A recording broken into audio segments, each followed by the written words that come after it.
Hi guys and welcome back to the channel. Today I've got one replay in the French Tier 10 light tank, the AMX 13105. Now again, today is another guest replay and it's another community replay, and this time it's by the legend himself, Flyin Egg. The man just seems to poop out stupidly good games, I mean stupidly good. How he does it consistently, I'll never know. I wish I could be that as consistent as he is. It's the same as players like him and Vishaw, for example, are the ones that always seem to just have those utterly ridiculous games, and it's like all the time, and it's like, how? Just how? How do you do these things? It baffles the brain, right?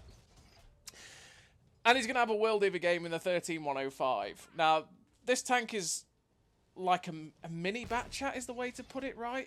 You know, it's got less shells in the clip than a Batchat, same alpha, but it's a light tank, so it gets the light tank benefits. It's a nice little tank. I've always enjoyed the 13105 since 6.0 because the gun handling became better. Before 6.0, I disliked it because the gun was just pathetic. It loved to miss shots, and it was just like, oh, come on. It's typically French in that way. French guns always, if they had more accuracy, just seemed to miss. And it was always really frustrating when they did. So, he's on Prokhorovka, and he's taking this aggressive, well, he's taking the scout bush and he's spotting away for his team. And he's probably going to end up with a lot of assistance from doing this, because this bush can be really, really effective. In terms of a crew, what do I run on this tank? Well, I run Born Leader, Rapid Reload, Sixth Sense, Situational Awareness, Run and Gun, Steady Aim, Track Mechanic, Camouflage Expertise, and Muffled Shot. Like I say, fairly generic crew for me to run. It just helps it when you fire to reduce the camo. It helps the camo in general, and then because the gun handling is a little bit woeful, you want to run and gun because you can, well, being more accurate on the move when you're in a light tank is always great, and just 10% more accurate is always what you want to be. In terms of equipment that I run the camo net, vert stabs, and optics. Optics, you're a light tank, you want to spot. Camo net because you want to make you're a light tank, you want to make the camo as good as possible, right? And yeah, vert stabs because the gun is painful and 20% more accurate is always good. So far, Mr. Egg is at 2.2k spotting, 424 damage himself. He's only managed to get one shot in so far, and he is spotting this line, and he's just hoping that he's got a good gun line behind him, and it's like, please guys, start shooting these people. Now, if Proc was more like PC's Proc is, and these buildings where Egg is currently looking in front of him didn't exist, then there'd be a lot less cover on this line, and a lot of the TDs and tank destroyers, heavy tanks that sit back there as well, to be fair, would have far clearer shots at everything that Egg is spotting. But don't discount the bush, because it is still strong if you love your passive.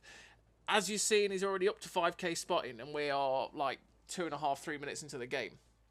Now, they spot the E5 down there. He's not taking shots at the minute. It's just one of those positions that you have to be very disciplined in, because if you start firing and get spotted, it can be curtains quite quickly if they've got a lot down there. He's just following the 13105 at the minute, because it's like, well, if I end up getting spotted, you know, he's ready to take a shot at him. He's just watching what they're doing, because it's like, please guys, there are people to shoot. Shoot.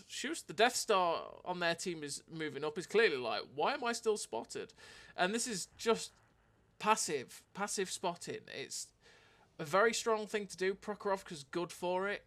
Like this, just as long as people don't get too close to you, like the 13105 just did. He gets a nice shot snap to hit into him.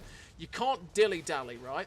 If you get spotted in that bush, you have to run, which is why Egg was pointed the way he was. He was ready to run as soon as he got spotted. There was no turning, no having to use the awkward maneuverability of the 13105, which doesn't have the best track traverse in the universe, and he managed to, you know, get away.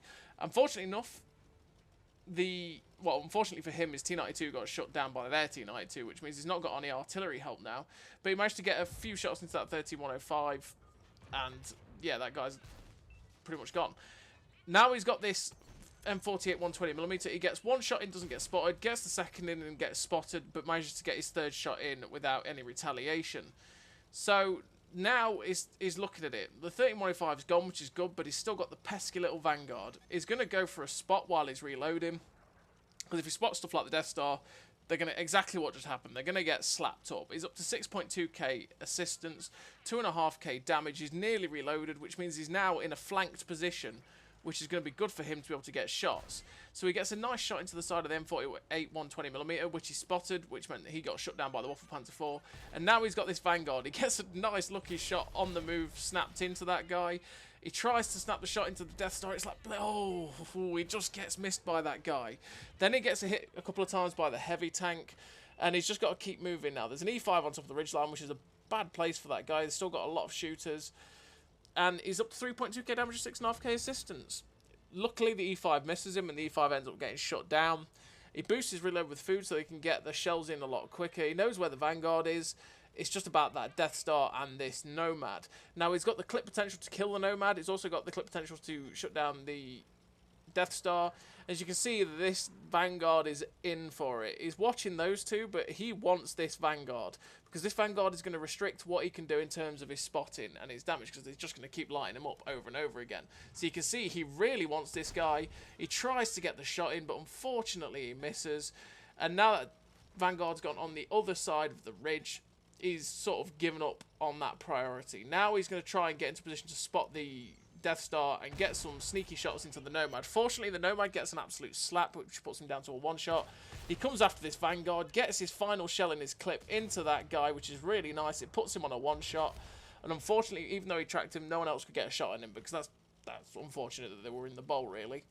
Now you're starting to watch Egg's ammo count, because that is one thing with the 13105, same as it is the Batchat 25T.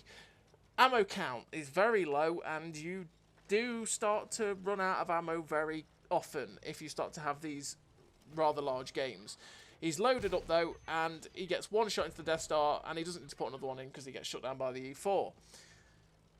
He knows where the rest of the enemy team is currently. He knows the Vanguard's flitting about somewhere where he's just been spotted down there, which is going to start aiming up and try and shut this guy down. And yes, he shuts him down.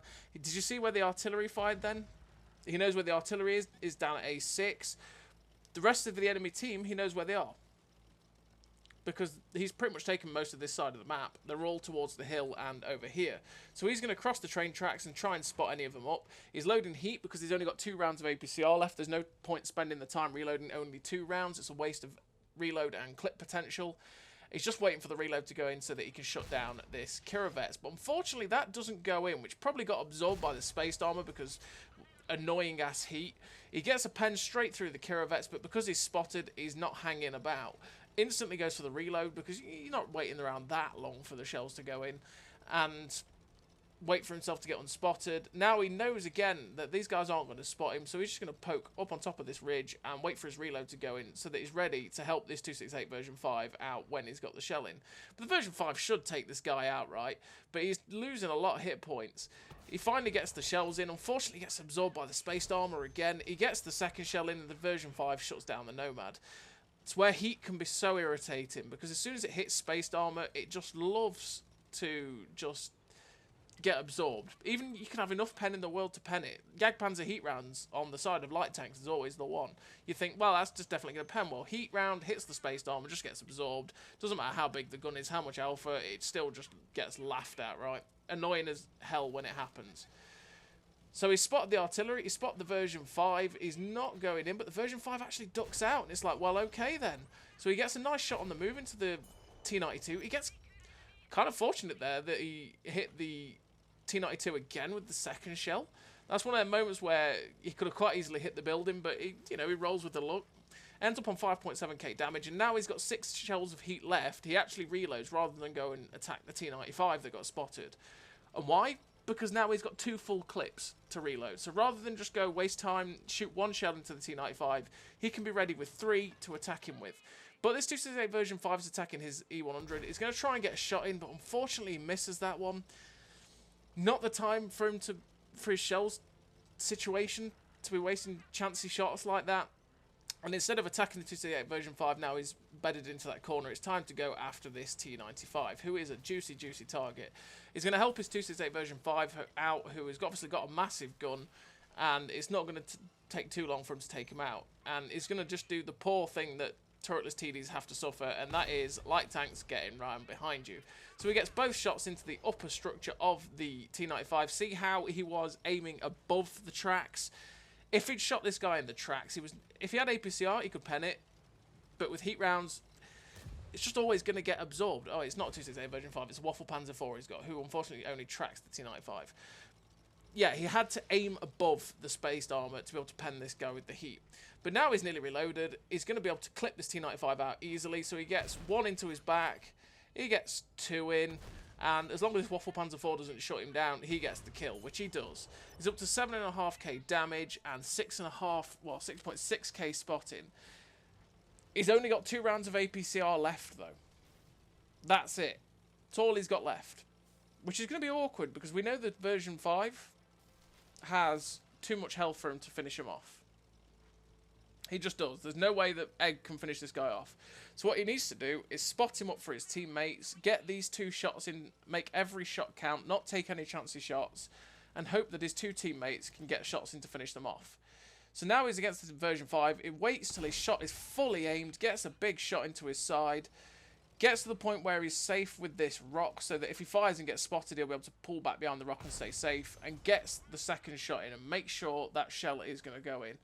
And now he's done the maximum amount of damage he can do. He's run out of shells, he's completely out of ammo, he's up to 8.2k damage, he's got a bit more spotting from the Waffle Panzer 4. And what he's going to do now is doing what he should do as a light tank with no ammo, and that is keep this version 5 lit and sort of just bait himself out, essentially. The version 5 can kill him in 1 shot if he wanted to, but he's also just going to try and draw this guy out. He doesn't want him to get bedded in, he's just going to bait himself in so that this guy gets him in the open. The version 5 obviously just hits him on the move, because why not? Now he's in the open, the Waffle Panzer 4 gets to shut him down, and Egg manages to carry this game very, very well. And he finishes with the victory. The 5 kills, 8.2k damage, 7.1k assist, that's nearly 15k combined. Ace Tanker, Patrol Duty, High Caliber, Sniper Medal, and 2.1k base XP. A really great game from an absolutely fantastic player. Go follow his YouTube channel, everybody. Thank you very much for watching. I'll see you next time.